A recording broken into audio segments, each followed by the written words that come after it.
This situation you described in the restaurant where this writer, I think you said was a writer, slipped his hand into the back pocket of your friend. Yes. You said she was a little older than you? Yeah, she was 16. Why didn't he do the same thing to you? He tried to, and I moved away. And I said, that's weird, don't do that. Okay. Did she do that? No. Okay, so that's the perfect example of what you were just saying. Yeah, well, that's exactly my point. Those are the micro no's that stop things from proceeding. Yes. Right. Yeah, and I credit a lot of that to these classes that I did. Yeah. Because as you said, and as you brought up again, I was unwilling to rock the boat. I was a doormat in my family. And still, that's something that I'm still working through as an adult now. I'm being very, very nervous about that in my immediate family, just because of the way that I was raised. Are you an agreeable person? Do you like to please people? I do.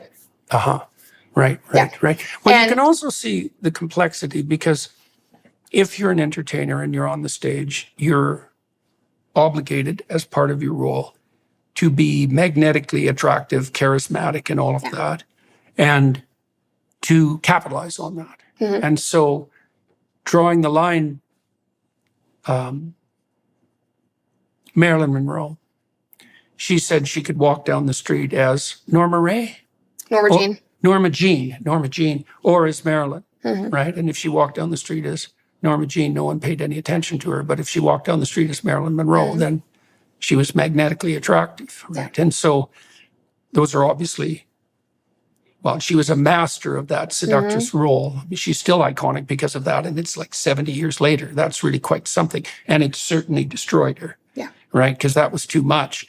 Well, if you're an actor, an actress, then you have this conundrum, because you're rewarded for your attractiveness. You're capitalizing on your attractiveness. You're among adults, but you have to hem that in so that you're not exploited. Yeah. Right. Well, when exactly are you being exploited, and when exactly are you exploiting yourself? It's not like that's obvious. So it's a very good thing that you had your mother along with you. Yeah. The courses too, that's interesting, because you were at least placed in frightening situations, and you were at least alerted to the fact that those sorts of things existed. How do you think what you learned in the courses translated into changes in your day-to-day behavior? They addressed my doormat behavior. They addressed my agreeableness. Because more than any of the physical fighting that I was doing, and that was fun, and it was an energy release, and it made me feel powerful. Emotionally, I held myself differently. My confidence skyrocketed because for the first time in my life, I was given permission to say no. I was given permission to draw a line in the sand. And I think that is what my mom wanted more than anything. I think that obviously she wanted me to be able to defend myself. And as I got older, that's when we started doing more of the, date rape simulations and begun, like we weren't doing that at 10 years old. What she wanted me to learn, because she had watched me grow up and be very, very shy and refusing to get on stage. And I think that she knew that I had this desperate urge to perform, that I wanted to tell stories. She didn't want that mixed with my doormat behavior to then open the door for exploitation. So women are more empathic, compassionate, agreeable than men on average. And from what you've told me, you tilt more in the agreeable direction. And the problem with being agreeable, one of the problems with being agreeable, is that your agreeable people feel the pain of others quite acutely, like literally. So I'm an agreeable person. So if I'm watching you in pain, the same circuits that are mediating your pain are active in me. Now, if I'm not so agreeable, that doesn't happen. And that makes it easier for, what does that mean? Well, the downside is it makes it easier for me to be selfish, because I don't give a damn about my effects on other people. But the upside is I can tell you to go to hell when it's necessary, and I don't care what your response is. Now, I worked with a lot of women in my clinical practice who were like sequentially abused. And one of the things I noticed about them was that, well, first of all, they generally were very badly socialized, and so had no idea where to draw those initial lines. And that's what continually got them into trouble. But they're also very unwilling to reject and to say no.